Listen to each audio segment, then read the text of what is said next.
लहरों से डरकर नौका पार नहीं होती, कोशिश करने वालों की हार नहीं होती। अभी तो जंग है जारी, अभी हारा नहीं है तू,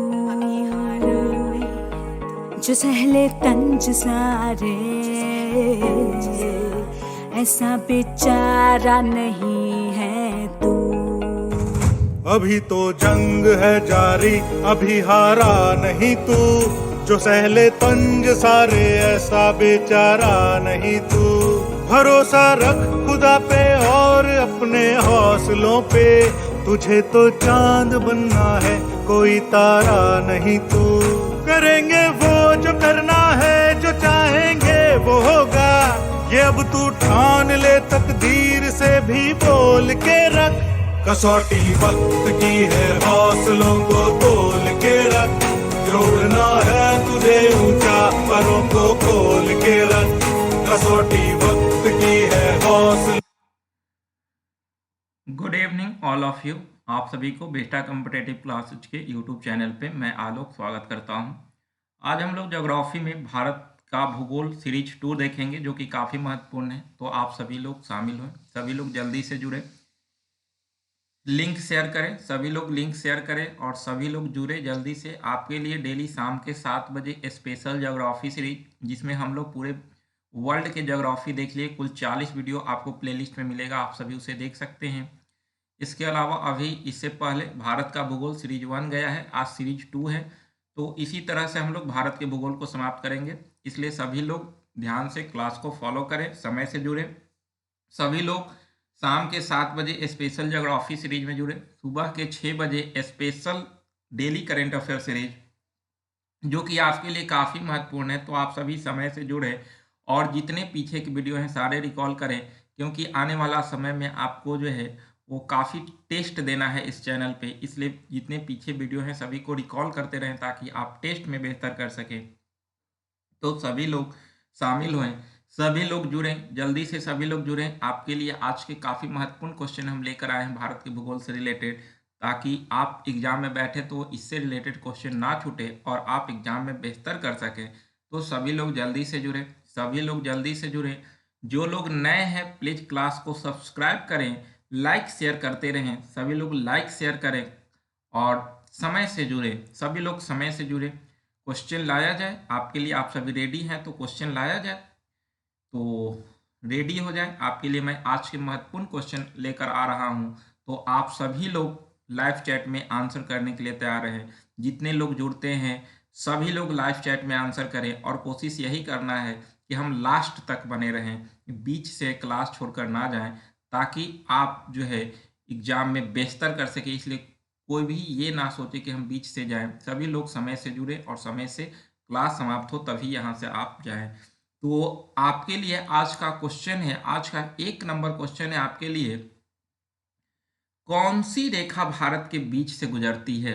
कौन सी रेखा भारत के बीच से गुजरती है? आप सभी लोग इसका आंसर करें, सभी लोग आंसर करें कि भारत के बीच से कौन सी रेखा गुजरती है। ऑप्शन है 1 नंबर कर्क रेखा, सेकेंड है मकर रेखा, थर्ड है विषुवत रेखा और फोर्थ है इनमें से कोई नहीं। तो इसका आंसर सभी लोग करें, सभी लोग आंसर करें कि भारत के बीच से कौन सी रेखा गुजरती है। तो ध्यान रहे इसका आंसर हो जाएगा, इसका आंसर होगा 1 नंबर कर्क रेखा, यानी कि भारत के बीचों बीच से गुजरती है कौन सी रेखा? तो कर्क रेखा गुजरती है। आपको ध्यान रखना है कि भारत के बीचों बीच से कर्क रेखा गुजरती है, ये ध्यान रखना है आपको। कर्क रेखा 23.5 डिग्री अक्षांश रेखा को कहा जाता है, ध्यान रखना है।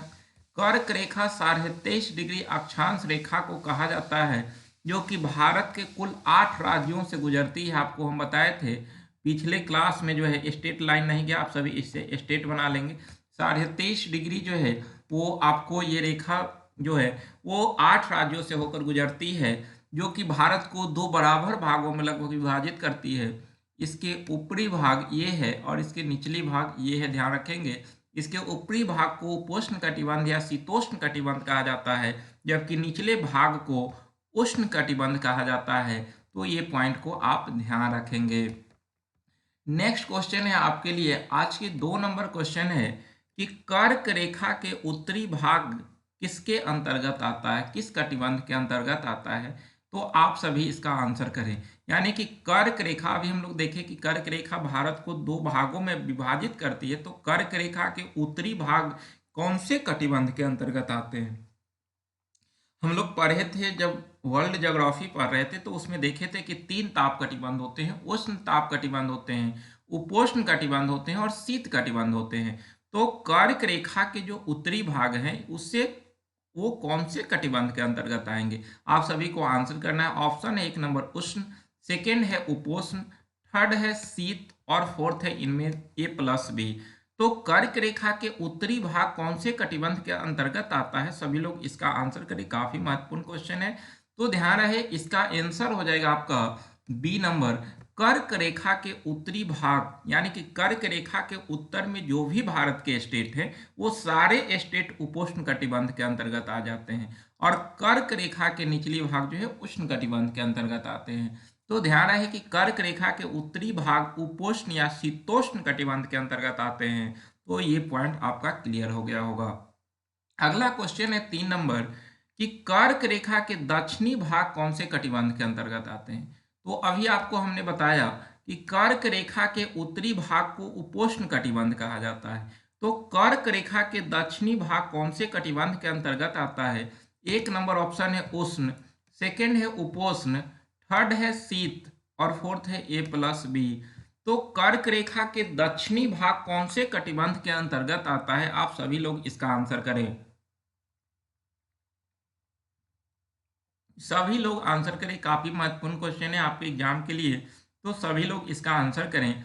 तो ध्यान रहे इसका आंसर हो जाएगा आपका 1 नंबर उष्ण कटिबंध, यानी कि कर्क रेखा के नीचे, यानी कि कर्क रेखा के नीचे जो भी भारतीय स्टेट हैं वो सारे उष्ण कटिबंध के अंतर्गत आ जाते हैं। तो ये 3 क्वेश्चन आप सभी का क्लियर हो गया होगा।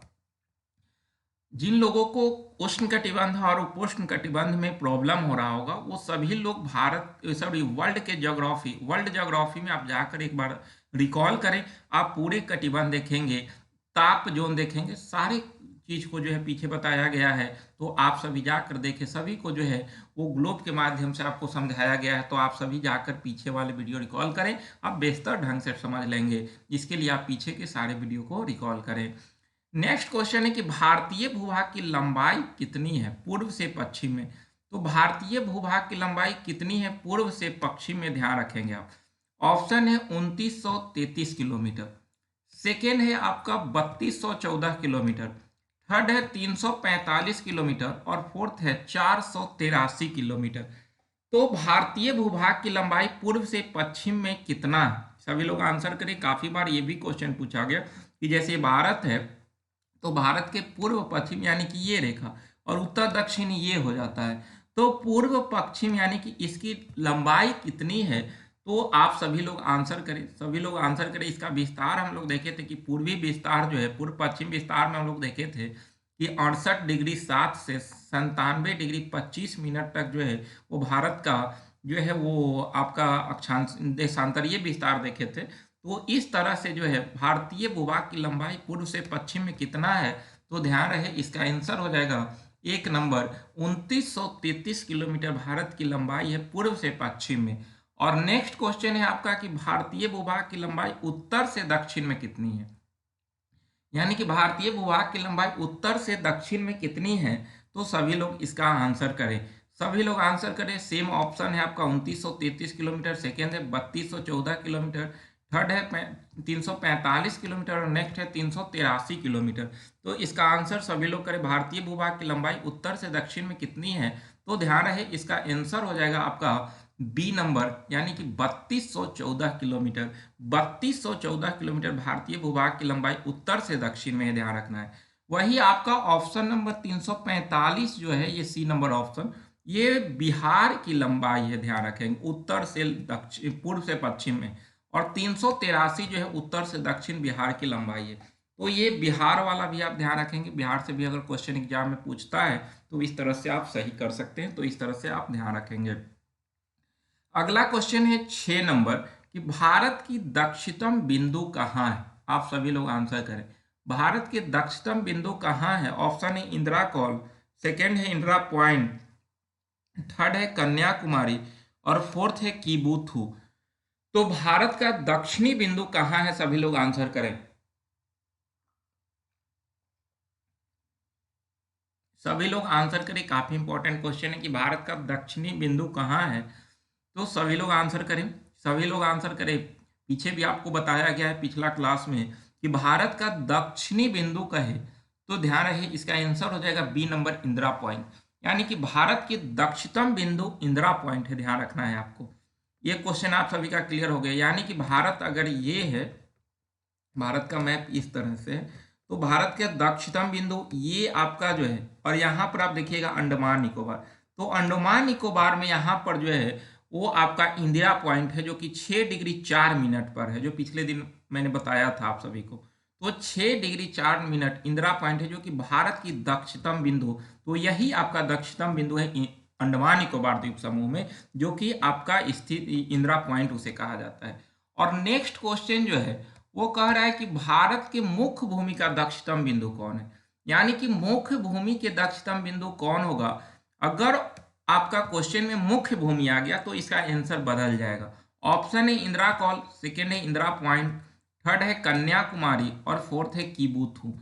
तो भारत की मुख्य भूमि के दक्षिणतम बिंदु कौन है या दक्षिणी बिंदु कौन है, तो ध्यान रखिए कि मुख्य भूमि की बात किया तो भारत का मुख्य भूमि तो यही है ना, और यहाँ पर आपका जो केप केमोरिन आकार का है, यहीं पे आपका कन्याकुमारी स्थित है, जो कि भारत के मुख्य भूमि का दक्षिणम बिंदु है।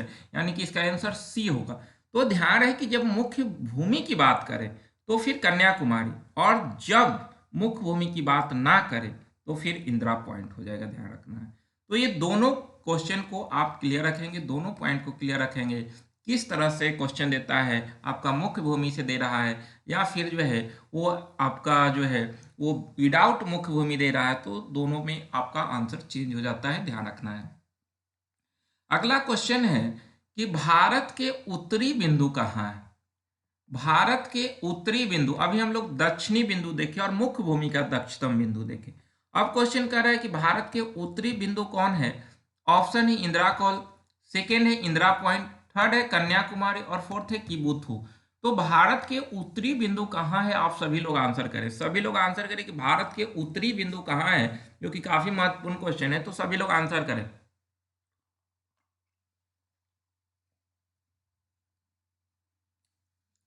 सभी लोग आंसर करें, काफी महत्वपूर्ण क्वेश्चन है।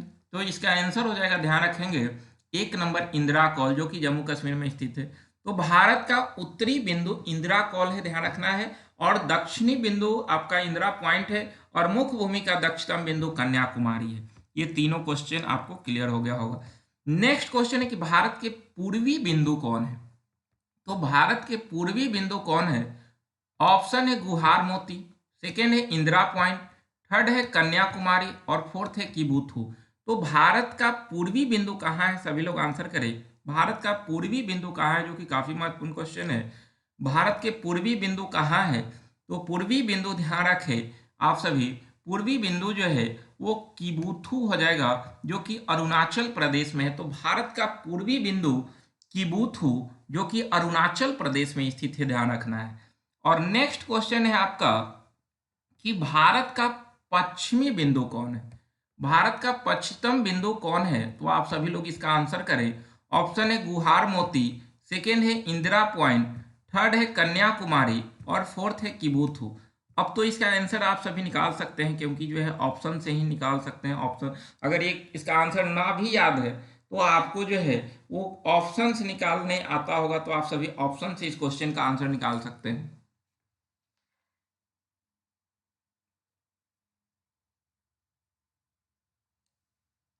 सभी लोग आंसर करें, सभी लोग आंसर करें, काफी महत्वपूर्ण क्वेश्चन है। और ये बिंदु आप सभी ध्यान रखेंगे, क्योंकि यहाँ से एग्जाम में बहुत बार क्वेश्चन पूछता है कि भारत का उत्तरी बिंदु कहाँ है, दक्षिणी बिंदु कहाँ है, पश्चिम बिंदु कहाँ है, पूर्वी बिंदु कहाँ है। तो ध्यान रहे इसका आंसर हो जाएगा 1 नंबर गुहार मोती। यानी कि भारत का पश्चिम बिंदु जो है वो पश्चिम की बिंदु कौन है, तो गुहार मोती है, और यह स्थित है आपका कहाँ पर, तो गुजरात में स्थित है, ध्यान रखेंगे। सर क्रीक के पास ये रेखा बिंदु स्थित है, गुहार मोती, जो कि भारत की सबसे पश्चिम बिंदु है। तो ये सारे पॉइंट को आप ध्यान रखेंगे। अब चारों पांचों जो है पॉइंट आपका क्लियर हो गया होगा। अगला क्वेश्चन है कि भारत का वह कौन सा स्थान है जहां बंगाल की खाड़ी, अरब तथा हिंद महासागर मिलते हैं। यानी कि वह स्थान कौन है जहां पर बंगाल की खाड़ी, अरब सागर और हिंद महासागर मिलते हैं। ऑप्शन है कन्याकुमारी, सेकेंड है इंदिरा पॉइंट, थर्ड है नागरकोइल और इनमें से कोई नहीं।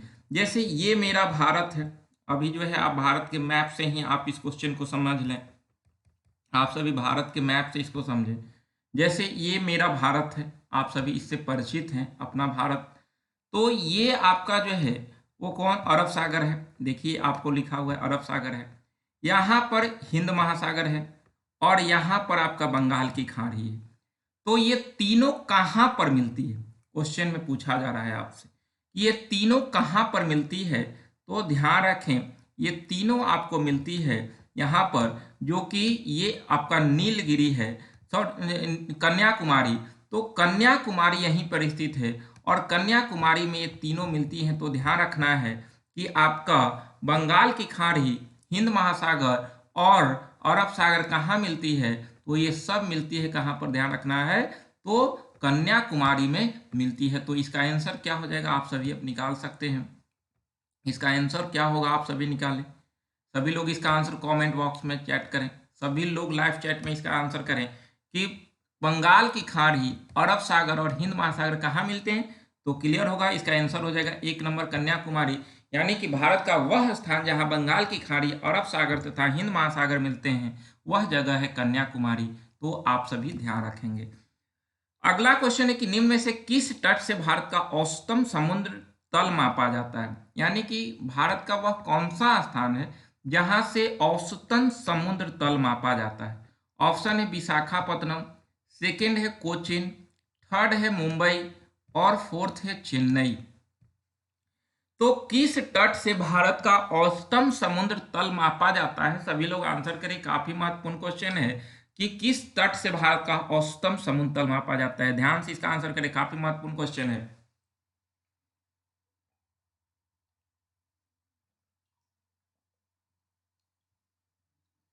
तो इसका आंसर हो जाएगा, ध्यान रखें, इसका आंसर हो जाएगा डी नंबर चेन्नई।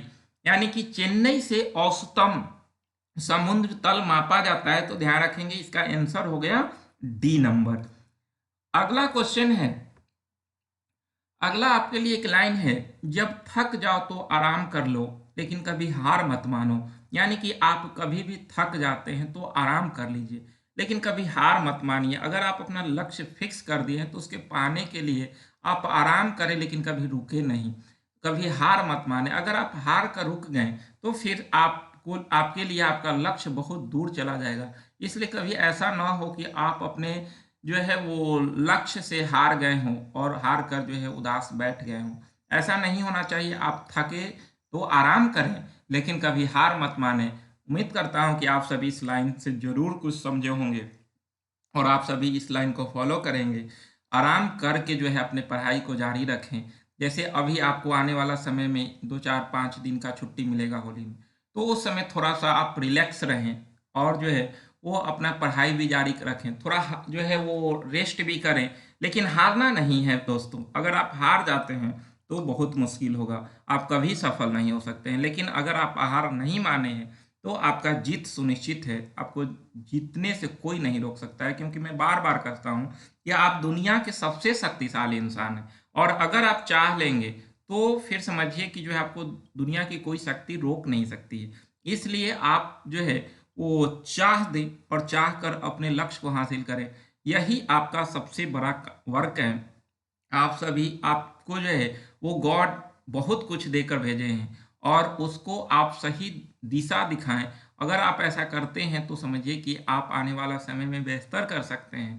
तो आप सही रास्ते पर चले, थके नहीं, और थके तो थोड़ा आराम करें लेकिन हार कर कभी मत बैठे। अगर आप हार के बैठ जाते हैं तो आप बहुत कुछ खो सकते हैं। इसलिए आप सभी ऐसा ना होने दें। चलिए हम लोग नेक्स्ट क्वेश्चन पे चलते हैं।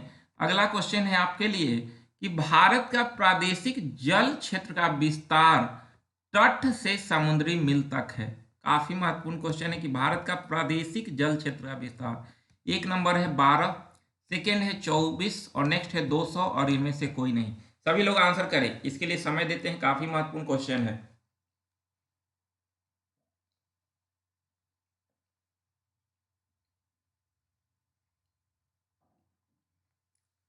ध्यान रहे इसका आंसर हो जाएगा आपका 1 नंबर, यानी कि प्रादेशिक जल क्षेत्र जो होता है, ध्यान रखेंगे कि समुद्र में भारत का प्रादेशिक सीमा जो है वो आधार रेखा से मापे गए 12 समुद्री मील तक होती है।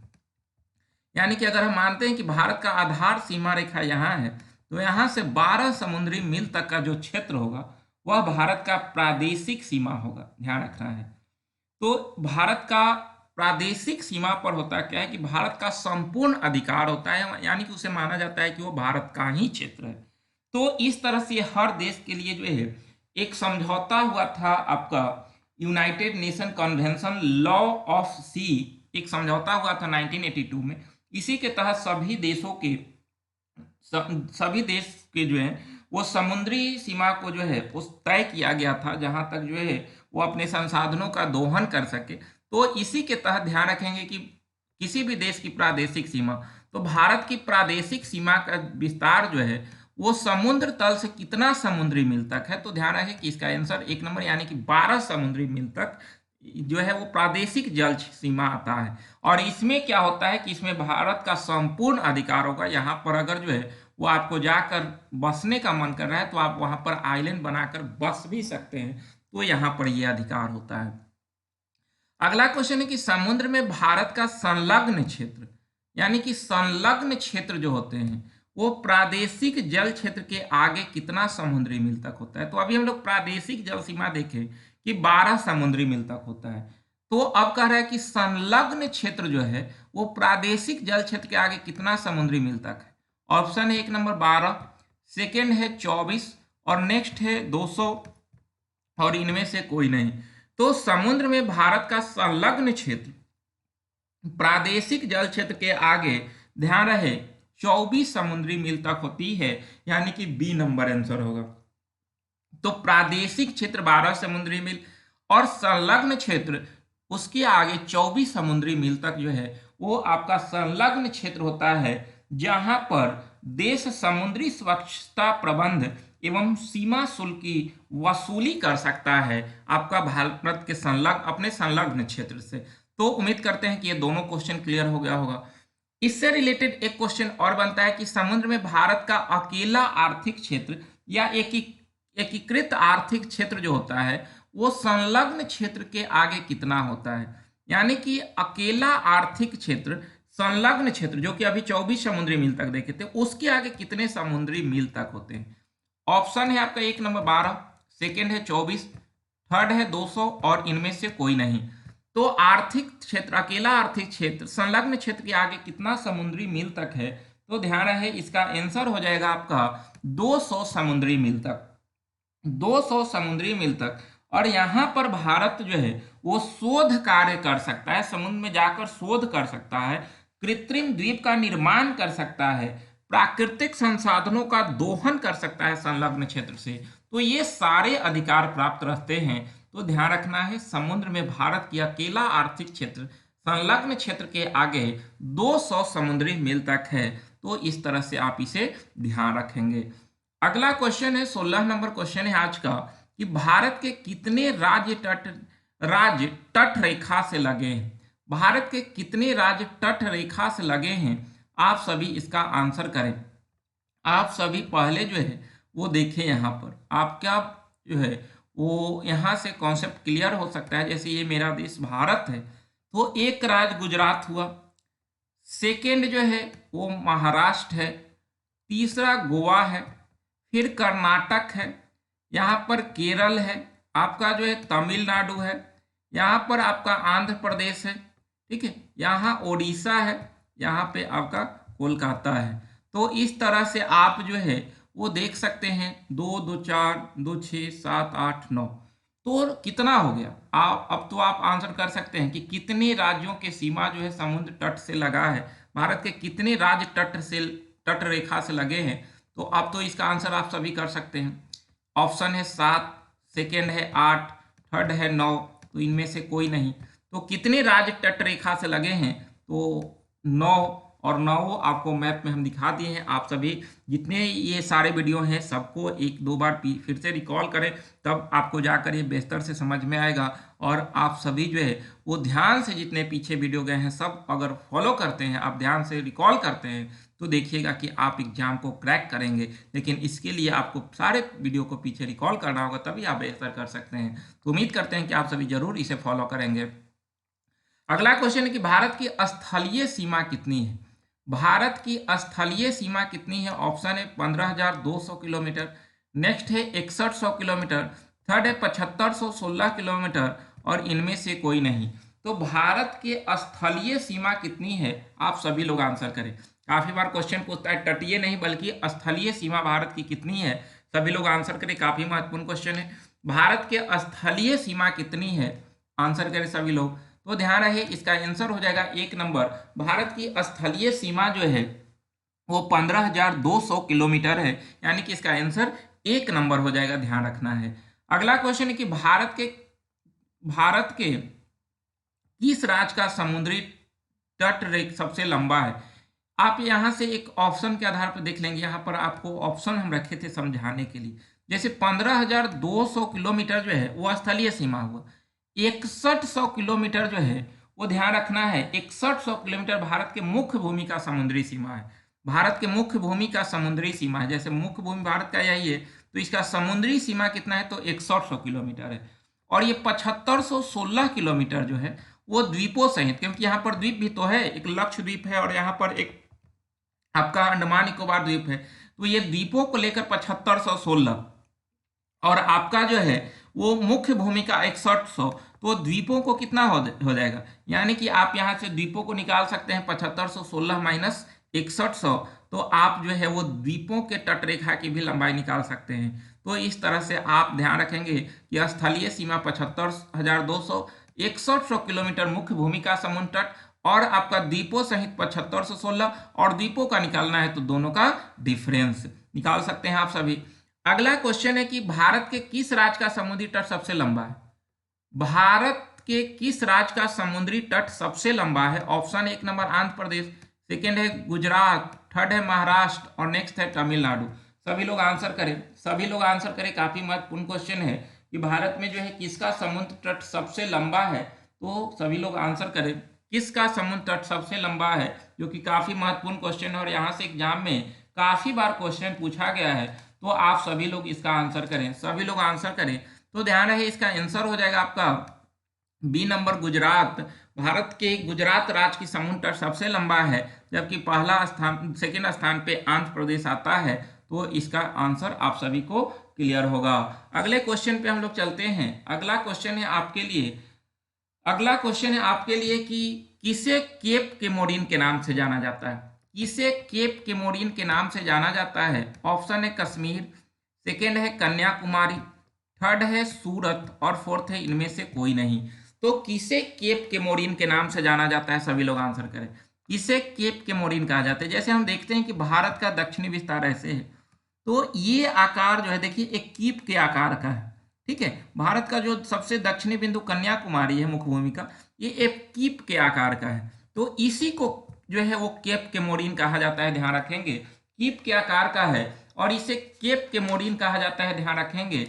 और किसे कहा जाएगा? तो ये आपका हो जाएगा आंसर इसका कन्याकुमारी, यानी कि कन्याकुमारी को ही केप केमोरिन कहा जाता है, ध्यान रखेंगे। क्योंकि सबसे दक्षिणी छोर पर भारत के मुख्य भूमि एक अंतरीप के रूप लिया है और इसी अंतरीप को केप केमोरिन या हिंदी में हुमारी अंतरीप कहा जाता है। हुमारी अंतरीप भी इसे कहा जाता है। तो इसका आंसर क्या होगा? कन्याकुमारी आंसर हो जाएगा। तो ध्यान रखेंगे कन्याकुमारी को केप केमोरिन या हुमारी अंतरीप भी कहा जाता है, क्योंकि यहाँ पर जो है वो भारत के मुख्य भूमि एक कीप के आकार ले चुका है, इसलिए इसे केप केमोरिन कहा जाता है, ध्यान रखना है। अगला क्वेश्चन है कि कोरोमंडल तट का विस्तार कहाँ है? कोरोमंडल तट का विस्तार कहाँ है? ऑप्शन है 1 नंबर आंध्र प्रदेश, सेकेंड है तमिलनाडु, थर्ड महाराष्ट्र, और नेक्स्ट है ओडिशा। तो तो कोरोमंडल तट का विस्तार है कहाँ पर? आंसर करें आप सभी। कोरोमंडल तट काफी महत्वपूर्ण क्वेश्चन है, जहां पर जो है लौटती मानसून से वर्षा होती है। लौटती मानसून से भारत के एकमात्र राज्य तमिलनाडु के कोरोमंडल तट पे वर्षा होती है। तो तमिलनाडु के जो तट है उसे कोरोमंडल तट कहा जाता है। आंध्र प्रदेश के जो तट है उत्तरी सरकार तट कहा जाता है। ओडिशा के तट को कोंकण तट कहा जाता है। केरल के तट को मालाबार तट कहा जाता है। कर्नाटक के तट को कर्नाड तट कहा जाता है। ध्यान रखेंगे ये सारा तट जो है वो काफी महत्वपूर्ण है, और यहाँ पर कई तट हो जाते हैं महाराष्ट्र में। तो ध्यान रखना है कि ये सारे तट का अलग अलग नाम है। तो आप इसका आंसर कर सकते हैं अब कि कोरोमंडल तट का विस्तार जो है वो किस राज्य में है। आप सभी लोग आंसर करें, सभी लोग इसका आंसर करें, काफी महत्वपूर्ण क्वेश्चन है। तो इसका आंसर हो जाएगा बी नंबर, तमिलनाडु। यानी कि कोरोमंडल तट का विस्तार जो है वो तमिलनाडु राज्य में है, ध्यान रखना है। अगला क्वेश्चन है कि उत्तरी सरकार तट का विस्तार है। उत्तरी सरकार तट का विस्तार कहाँ है? आप सभी लोग आंसर करें। ऑप्शन है आंध्र प्रदेश, सेकेंड है तमिलनाडु, थर्ड है महाराष्ट्र और फोर्थ है ओडिशा।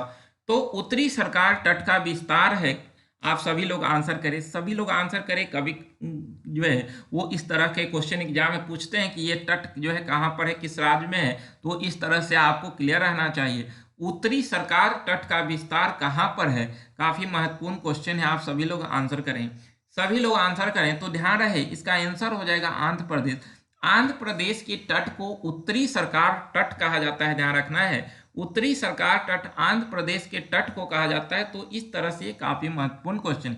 आज का क्वेश्चन आप सभी को कैसा लग रहा है?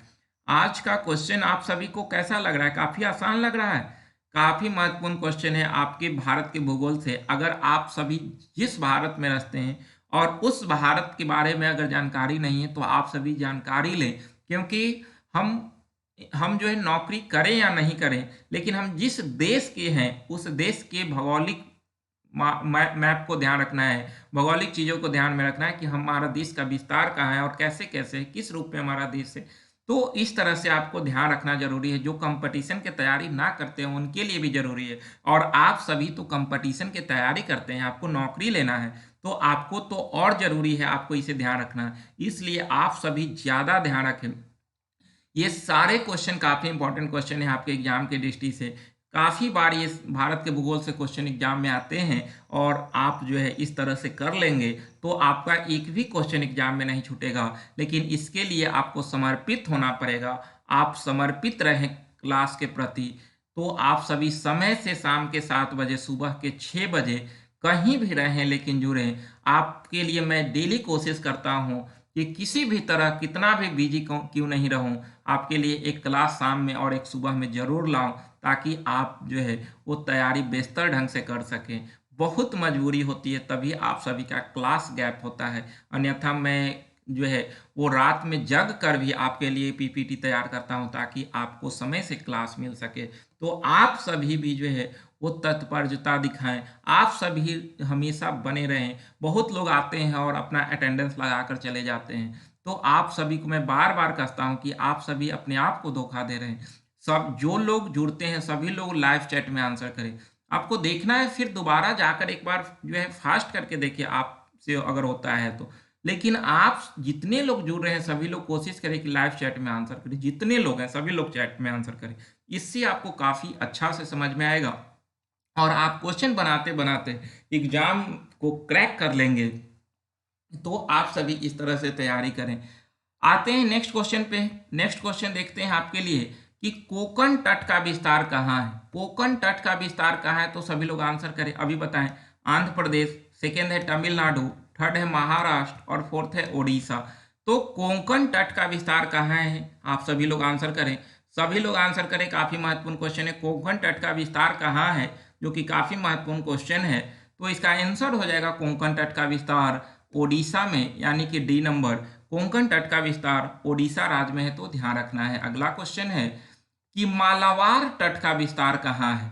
मालाबार तट का विस्तार कहाँ है, सभी लोग आंसर करें, सभी लोग आंसर करें। मालाबार तट अभी हम बताए हैं कर्नाटक, सेकेंड है तमिलनाडु, थर्ड है महाराष्ट्र और फोर्थ है केरल। तो मालाबार तट का विस्तार कहाँ है? सभी लोग आंसर करें। सभी लोग आंसर करें कि मालाबार तट का विस्तार कहाँ है। काफी महत्वपूर्ण क्वेश्चन है ये। तो मालाबार तट जहां पर जो है दक्षिण पश्चिम मानसून सबसे पहले दस्तक देती है, ही मालाबार तट पे। अब तो आप इसका आंसर निकाल सकते हैं कि मालाबार तट का विस्तार कहाँ है। सभी लोग आंसर करें। सबसे पहले दक्षिण पश्चिम मानसून, यानी कि भारत में पहली बार मानसून कहाँ आती है?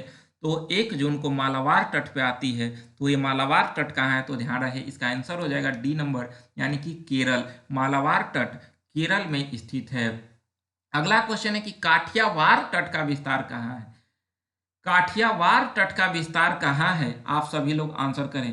काठियावाड़ तट का विस्तार कहाँ है? सभी लोग आंसर करें। काफी इंपॉर्टेंट क्वेश्चन है। ऑप्शन है 1 नंबर कर्नाटक, सेकेंड है तमिलनाडु, थर्ड है गुजरात और फोर्थ है केरल। तो काठियावाड़ तट का विस्तार कहाँ है? सभी लोग आंसर करें। लगभग जो है हम लोग देख लिए काठियावाड़ तट कहाँ है। आप सभी लोग इसका आंसर करें। सभी लोग आंसर करें। काफी इंपॉर्टेंट क्वेश्चन है। काठियावाड़ तट काफी महत्वपूर्ण है और इसलिए महत्वपूर्ण है कि अभी जो है ये यहाँ के व्यक्ति पूरे देश का नेतृत्व कर रहे हैं। तो अब तो इसका आंसर कर सकते हैं काठियावाड़ तट कि जो है वो भारत के किस राज्य में। तो ध्यान रखेंगे काठियावाड़ तट, सॉरी गुजरात, सी नंबर, यानी कि गुजरात के तट को काठियावाड़ तट कहा जाता है। गुजरात के तट को काठियावाड़ तट कहा जाता है, ध्यान रखना है। तो इसका आंसर हो जाएगा सी नंबर, काठियावाड़ तट गुजरात। अगला तट है काठियावाड़, इसे आप लोग कन्नड़ करेंगे, काठियावाड़ नहीं बल्कि ये कन्नड़ तट हो जाएगा, ध्यान रखना है। यहाँ पर आप सभी कन्नड़ तट कर लेंगे। कन्नड़ तट जो है भारत के किस राज्य में है? कन्नड़ तट जो है वो भारत के किस राज्य में है? आप सभी लोग इसका आंसर करें। सभी लोग इसका आंसर करें कि कन्नड़ तट का विस्तार कहाँ है। 1 नंबर ऑप्शन है कर्नाटक, सेकेंड है तमिलनाडु, थर्ड है गुजरात और नेक्स्ट है केरल। तो कन्नड़ तट का विस्तार भारत के किस राज्य में है? सभी लोग आंसर करें। सभी लोग आंसर करें। और आज का लास्ट क्वेश्चन है आपके लिए ये, कन्नड़ तट भारत के किस राज्य में है? कन्नड़ तट जो है भारत के किस राज्य के समुद्री तट को कहा जाता है? विभिन्न तरह से एग्जाम में क्वेश्चन यहाँ से पूछा जाता है। देखिए क्वेश्चन हमेशा बदलते रहता है, लेकिन आपको जो है अगर कॉन्सेप्ट क्लियर है तो आप किसी भी तरह से क्वेश्चन को पकड़ सकते हैं, इसलिए अपने कॉन्सेप्ट को क्लियर करें। तो कन्नड़ तट का विस्तार ध्यान रखें, इसका आंसर हो जाएगा कर्नाटक, यानी कि कन्नड़ तट कर्नाटक में है और मालाबार तट केरल में है। उम्मीद करते हैं कि ये क्वेश्चन आप सभी का क्लियर हो गया होगा और पूरे राज्यों के समुद्र तट के बारे में आपको पता हो गया, कौन से राज्य के समुद्र तट को क्या कहा जाता है, आप सभी का क्लियर हुआ होगा। आप सभी इसे 1-2 बार और देख ले ताकि आपका पूरा क्वेश्चन क्लियर हो जाए और ध्यान से आप सभी क्लास फॉलो करें। डेली 1-2 बार कम से कम जो क्लास जाता है उसे 1-2 बार देखें और पीछे के 2-4 वीडियो देखें ताकि आप एग्जाम में बेहतर कर सकें। आइए हम लोग देखते हैं सवाल हमारा जवाब आपका में आपके लिए आज के जो महत्वपूर्ण क्वेश्चन है उसको देखते हैं, क्योंकि मैं पिछले दिन बोला था आप सभी से कि कल से फिर हम आपके लिए सवाल हमारा जवाब आपका लेकर आएंगे। तो आज भारत के भूगोल से रिलेटेड आपके लिए क्वेश्चन लाए हैं जिसका आंसर आपको नेक्स्ट क्लास में करना है। तो क्वेश्चन है कि भारत का विस्तार है विश्व का कितने प्रतिशत क्षेत्रफल पे? तो आप सभी को आंसर करना है कि भारत का विस्तार विश्व के कितने प्रतिशत क्षेत्रफल पे है। तो आप सभी लोग इसका आंसर करेंगे और सवाल हमारा जवाब आपका के साथ ही आज के सेवा समाप्त हुआ। फिर मिलेंगे नेक्स्ट क्लास में, लेकिन इस बीच आप सभी को ये करना है कि पीछे के जितने वीडियो हैं उसे रिकॉल करना है और आपको कम्युनिटी टेस्ट में मिलेगा पूरे टेस्ट के शेड्यूल। आप सभी टेस्ट के शेड्यूल को देखें और उसी के अनुसार जितने वीडियो हैं सभी को फॉलो करें। सारे वीडियो आपको प्लेलिस्ट में मिल जाएगा, आप जाकर उसे देख सकते हैं और इस तरह से आप करें कि आप टेस्ट को क्रैक कर सकें और टेस्ट में बेहतर कर सकें। तो आप सभी ध्यान से क्लास को फॉलो करें और जैसे जैसे आपको जो है वो टेस्ट का टाइमिंग दिया है और डेट दिया हुआ है उस तरह से आप सभी को जुड़ना है और उसके लिए आप पीछे से जितने वीडियो हैं उसे उसी अनुसार रिकॉल कर आएंगे ताकि आप टेस्ट में बेहतर कर सकें। उम्मीद करते हैं कि आप सभी जरूर इस लाइन को समझे होंगे और फॉलो करेंगे। तो बिल्कुल आप सभी ऐसे ही करें और आप एग्जाम में बेहतर करें। तो आज यहीं तक, फिर मिलेंगे नेक्स्ट क्लास में। आप सभी को बहुत बहुत धन्यवाद, बहुत बहुत धन्यवाद। आप सभी को गुड नाइट, सभी लोगों को गुड नाइट।